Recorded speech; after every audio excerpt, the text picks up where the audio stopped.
ayravana çöndürkə.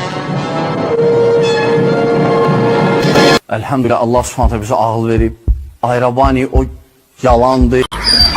Elmi xoşlayıb və əvvəl gündən də deməli bu da vaxt tapdı. Allah subhanahu ve teala dünya semasına enəndə onun ərşi boş kalır yoksa Əhl-i Sünnə alimləri ixtilaf ediblər. في هذه الأوقات وبينما كانت الوهابية تنشر الرعب في الخليج العربي عبر القتل ونشر الفتن أرسل محمد Avlə budur ki, daha yaxşısı budur ki, bu məsələyə girişilməsin. Birinci görüşdə olan alimlər deyiblər ki, enir və ərşi boş qalır. İkinci görüşdə olan alimlər tavaqquf ediblər. Nə boş qalır, nə də boş qalmır deməyiblər. Nə boş qalmır, nə də boş qalır. Nə boş qalır, nə də boş qalmır. Nə boş qalmır, nə də boş qalır. Nə boş qalır, nə boş qalır, nə də boş qalmır. Üçüncü görüşdə olan alimlər deyiblər ki, enir və ərşi boş qalmır. Haqq olan görüş də bu görüşdür. Allah subhanahu ve teala dünya səmasına enir və ərşi boş qalmır. Müəyyən bir məbləğ əldə elədik, Allah'a həmd olsun. Onu bazarlıq eləmiş ki, inşallah gedirik, inşallah yardımlarımızı orada çatdıracağıq. Qardaşım, maşın sürürsən maşını reklam elə. Sədəqə verirsən, heç kimə göstərmə. Əli olmasaydı Ömer həlak olardı. Ömer deyirdi ki, Əli olmasaydı Ömer həlak olardı. Yakan güneşe sadece şöyle dönüp baktı, güneş söndü. Cebrail aleyhisselam indi, dedi ki ya Resulallah Ömer'e söyle güneşe bir kere tebessüm etsin. Yoksa dedi ki vallahi kıyamete kadar güneş doğmayacak. Allah Vahabilər kim danışdın? Billahi.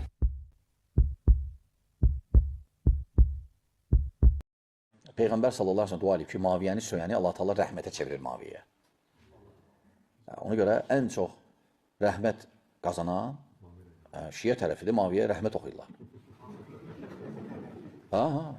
Peyğəmbər sallallahu əleyhi və səlləm dua edib ki, Maviyə kim lənət eləyir, söyür, onu rəhmətə çevir.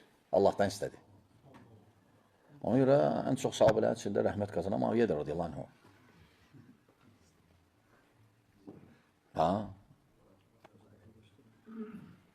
Aydındır?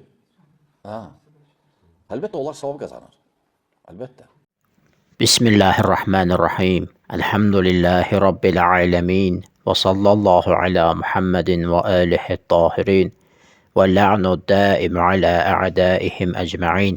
Vəhabilərdən biri çıxıb deyir ki, Allah Muaviyəni söyən, lənətləyən şəxsi savabla mükafatlandırır və bunu Muaviyə üçün rəhmət hesab edir. Hər kim Muaviyəni söysə, lənətləsə, bu Muaviyə üçün bir rəhmətə çevrilir və şiyələr ən çox savab qazananlardılar. Niyə? Çünki Muaviyəni söyürlər. Burada bu səviyyəsiz çıxışa lazım deyil uzun-uzadı cavab vermək. Sadəcə bir şey maraqlıdır ki, niyə görə Muaviyənin cinayətlərinə bais olan Ömər haqqında bu rivayət gəlməyib? Bilirsiniz ki, Muaviyə Ömərin vaxtında Şamda vali idi, sonra Osmanlı zamanında qaldı və İmam Əli əleyhissalam hakimiyyətə gələndə onu istifaya yolladı. Niyə görə bu cinayətləri əl atan Muaviyənin hakim olmasına səbəb olan Ömər haqqında belə bir rivayət gəlməyib? Bir şiyə Muaviyəni lənətləyirsə, Öməri də Vəhabilərdən soruşsanız deyəcəklər ki, bəli, Öməri də lənətləyər və Muaviyədən daha çox lənətləyər. Çünki hətta bu Vəhabinin öz sözü var, deyir Muaviyə sahabələrin qapısıdır. O qapını açsan, digər sahabələri də söyəcəksən, lənətləyəcəksən. Niyə? Çünki ona güc qüvvət verən, vali kimi göndərən kim olub? Ömər olub.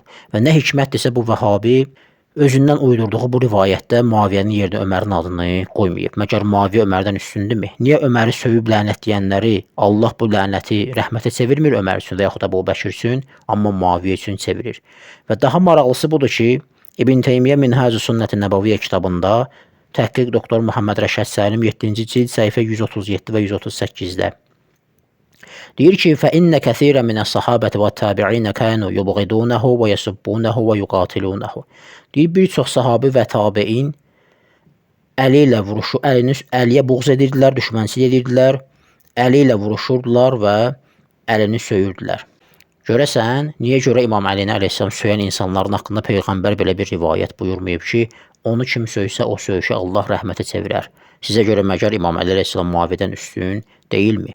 Və yaxud da niyə görə Muaviyə kimi bir məlun, xəbis, bir insan, insanlara əmr edir ki, İmam Əlini əleyhissalam söysünlər, niyə görə belə bir insanı bir kəs söysə, rəhmətə çevrilir. Yəni o əmr edə bilər insanlara ki, əlini söyün, amma bunu kim söysə, Allah bunu rəhmətə çevirir. Fəthül Mun'im Şərh Sahih Müslim kitabına müraciət edirik.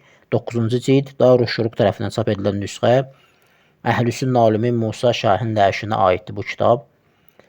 Səhifə 332-də Müslimdə gələn rivayətdir.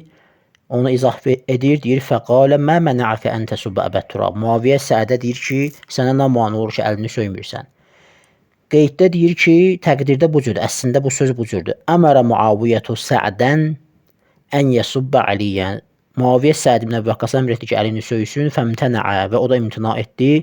Fəqalə ləhu mə mənə'əkə və dedi ki, sənə nə mane olur ki, əlini söymürsən. Həmin məsələni Minhaj-ı Sünnət-i Nəbəviyyə kitabında İbn Teymiyyə gətirib 5-ci cild təhqiq doktor Muhammed Rəşad Səlim səhifə 42-də deyir: "Və əmmə hadisu Səədin ləmmə əmərəhu Muaviyyətu bis-səbbi fəəbə."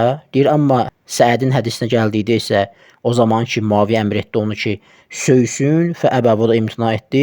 Fəqalə mə mənə'əkə ən təsubbə Aliyyə ibn Əbi Talib. Və dedi ki, sənə nə mane olur ki, Ali ibn Əbi Talibi söymürsən? Deyir, əl-hədis, hədis davam edir. Fəhəzə hədisun sahihun ravahu Muslim fi sahihihi.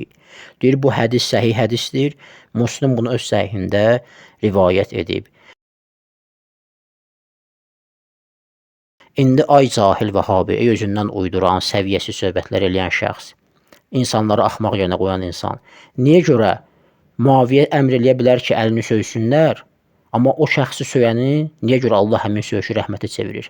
Və ondan üstün olan Əlini əleyhissalam sahabələri söyürlər. Niyə görə Allah Azza və Cəllə belə bir qərar verməyib ki, əlini kim söysə bu Əliyə rəhmət kimi yazılmalıdır? Və yaxud Öməri daha çox söyüb lənətləyirlərsə, niyə Ömərin haqqında bu rivayət gəlməyib? Bunlardan daha betəri, bu cahil nadan insan deyir ki, hər kim Muaviyyəni söysə savab qazanar. Yəni, şiələr savab qazanır. Fərz elə ki, belə bir rivayət var, yaxşı, cənnətlə müjdələndiyini iddia etdiyimiz insanı bir adam söysə, niyə görə bundan ötürü savab qazansın? Konkret olaraq, yəni, səviyyəsiz bir çıxışdır, digər çıxışları kimi, əlhəmdülillah danışıb özlərini biyabır eləyirlər. Və əlhəmdülillahi Rabbil aləmin və sallallahu alə Muhammedin və alihi tahirin.